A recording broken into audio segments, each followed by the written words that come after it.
एक मलाह का जिक्र होता है। भाई सैदा मलाह सतलुज दरिया अनंतपुर के पास में ही बहता है। और ये जो भाई सैदा है ना, ये उस दरिया में अपना बेड़ी चलाता है। अब ध्यान से सुनना, ये जो रूह थी ना बड़ी प्रेम वाली, बड़ी भिजी हुई, ये जो बेड़ी चलाता है ना, घर से गरीब बहुत था, अत दी गरीबी सी घर। लोग तन पे उत्ते कपड़े पाते ने, लोग तन पे कपड़े डालते हैं, और ये कपड़े नहीं, ये लोगों के फटे पुराने कपड़ों को तोपे लगा के फिर अपने तन पे, क्योंकि गरीबी बड़ी थी।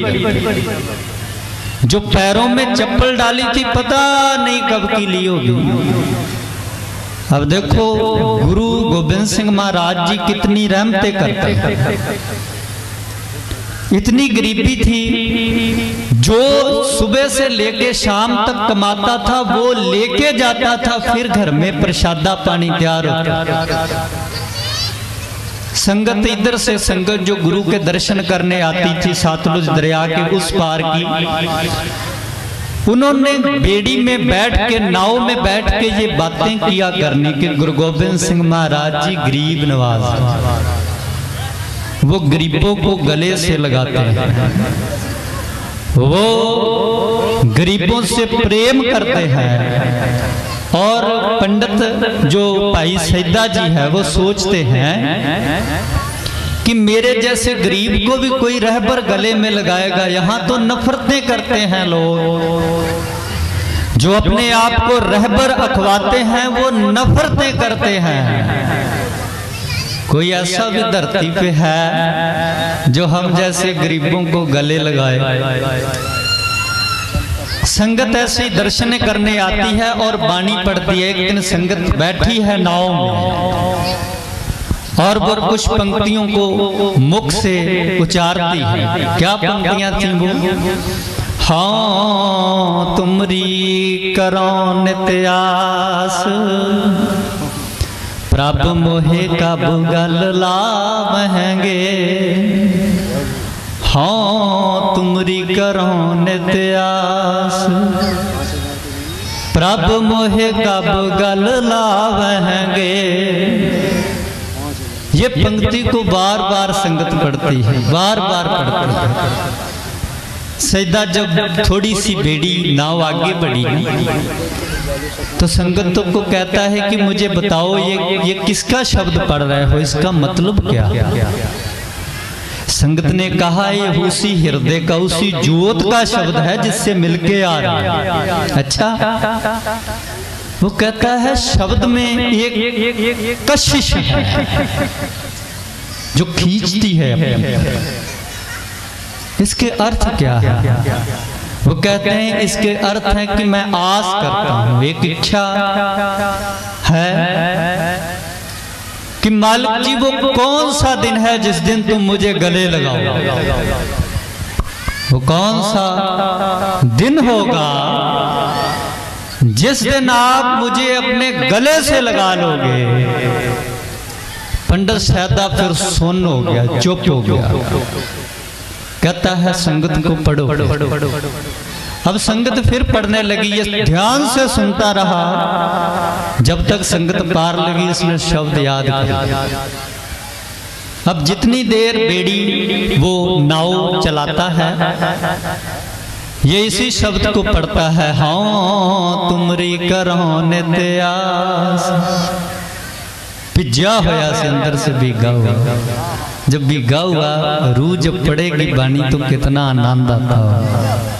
हम तो ऐसे ही पढ़ देते हैं ना बाणी। जब हम सोदर की शाम की बाणी पढ़ते हैं ना, बाणी पढ़ने के समय भी भावना बनानी पड़ती है। कैसे? जब हमने ये बाणी शुरू करी, सोदर तेरा, अच्छा हमारे सामने कोई बैठा हो तो हम कहते हैं ये चीज तेरी, आसमान तेरा। अगर बंदा सामने ना हो तो हम कहते ये सामान उसका, ये चीज उसकी।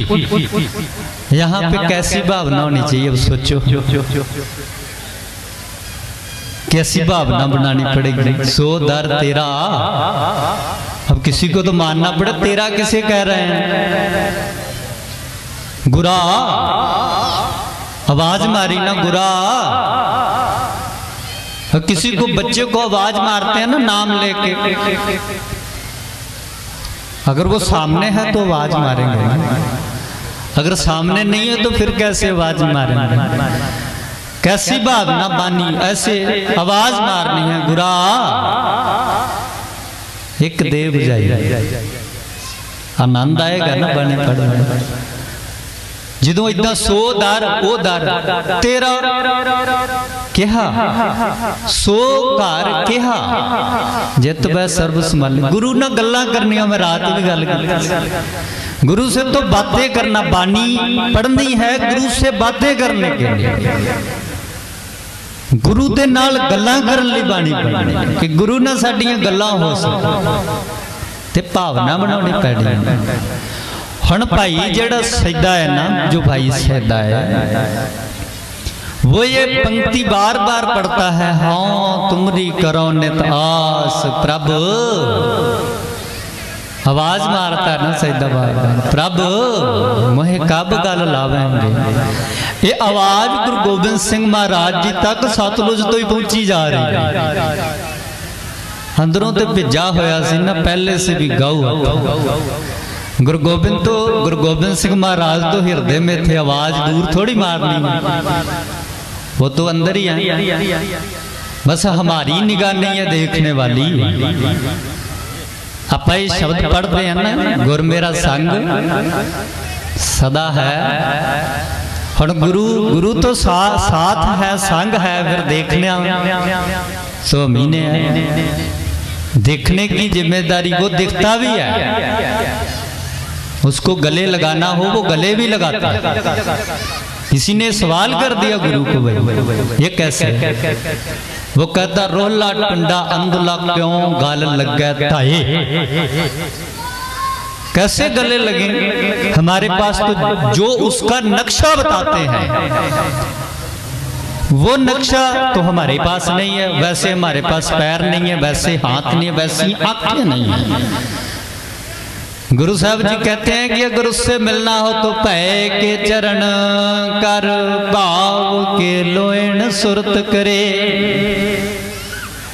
आ चीजा कर ले तो अभी मिल जाएगा। फिर भाई सैदा बानी पढ़ता है, दिन पूरा दिन बेड़ी चलाई, शाम हुई, शाम को घर गया, घर पे जाके ये फिर पंक्ति गुनगुनाता है, आधी रात वो कहते हैं ना कि विछड़िया नूं नींदा नहीं आउंदी। तुसी वेखो कई बार बच्चा मेले में जाए, वो माँ ब्याह बाप से अगर बिछड़ जाए ना तो बड़ा रोता है। उसे कहते चुप कर जाओ, कहता ना, कहता मैनू प्यो विखा दो। जदों मेरा प्यो विखाता मैं आपे चुप कर जाना, तानू चुप कराउण दी तुम्हें फिर थोड़ी जरूरत पड़ेगी कि चुप कर जा, मैं तो आपे ही चुप कर जाना। वो बच्चा कहता है कि मैं अपने बाप से बिछड़ गया हूं, मुझे अब सारी रात चैन नहीं आएगा, दिन चैन मिला दो बस। हुण भाई सैदा कहता है मैं तो बिछड़ा हूं, मुझे पता लग गया मैं अपने प्यो से बिछड़ गया।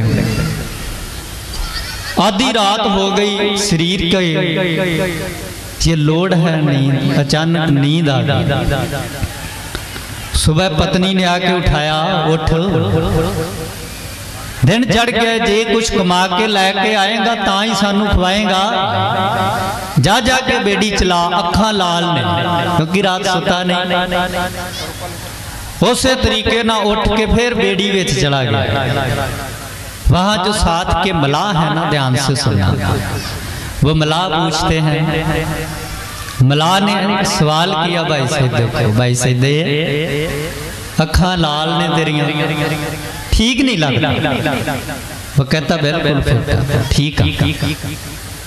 हुण अंदरों हिरदा सच्चा सी, सारी गल खोल सारी दास्तान सुना दी कि कल ऐसे ऐसे हुआ। रात में इसी पंक्ति को रटता रहा, अचानक नींद आई, सुबह फिर जल्दी उठ गया, इसलिए आंखें लाल। तो वो जो मलाह है वो ताड़ी मार के हंसते हैं, कहते सजदा कमला हो गया। सच्चे प्यारे जिन्होंने रब दे नाम की प्यास लग जाती है ना, लोग कमला ही कहते हैं।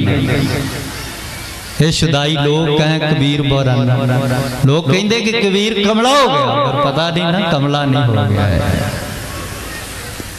इन्ना ये नहीं कमला, लोग कमले ने जेड़े इन्हू पछाण नहीं पा।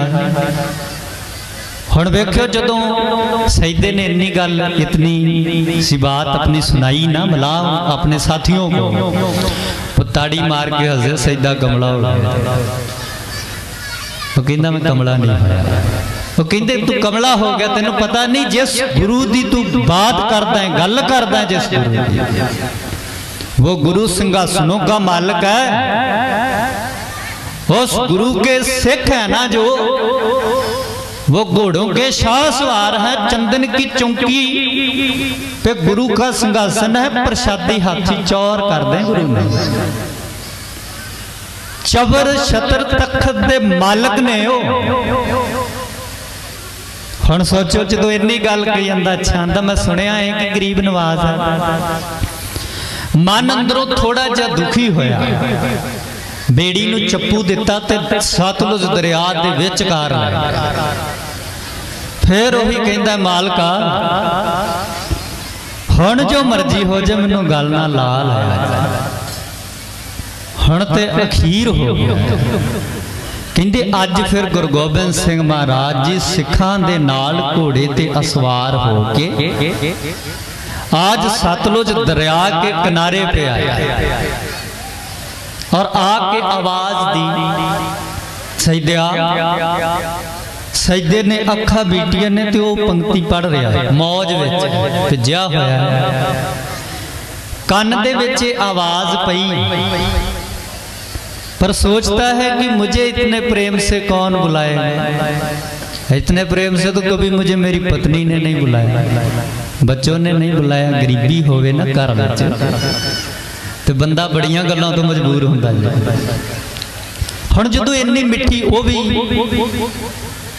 खंडा ब्रह्मंडां दे मालिक दे मुख चों निकले हुए शब्द तो वड्डियां वड्डियां नूं कील देण।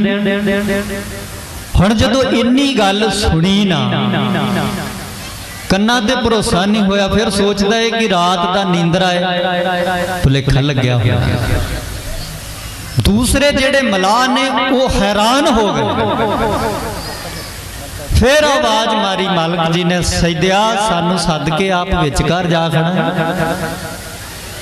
इन्ना चिर हो गया तेनू वाजा मार दे, रात तू सुता नहीं, अज तेरे कोल आ गया, आजा आके गल लग जा। जदों सईदे ने वेख्या ना बेड़ी चुप शाह मुड़ के, सईदे दियां अखां दे विच अथरू, वेखो दो टाइम दो वार बंदे दियां अखां च अथरू हुंदे ने, जां ते बहुत ज्यादा दुखी होवे ते या फिर बहुत ज्यादा खुश हो। खुशी वेले भी आंखों में आंसू आ जाता है, और जब खुश होता है तब भी आंखों में आंसू आ जाता है। आंखों में आंसू हैं, पानी है, सिजल है। बेड़ी नू दवा दब चप्पू दिता, किनारे ते आया, बेड़ी चों उतरिया, भज के जाके गुरु दे चरनी ढैण लगा। मालिक जी ने अगों फड़ लिया। गुरु साहब जी कहंदे तेरी जगह इत्थे नहीं, तेरी जगह ते हुण सीने च बन चुकी, तेरी जगह ते हुण सीने च बन चुकी है। मैनू इत्थे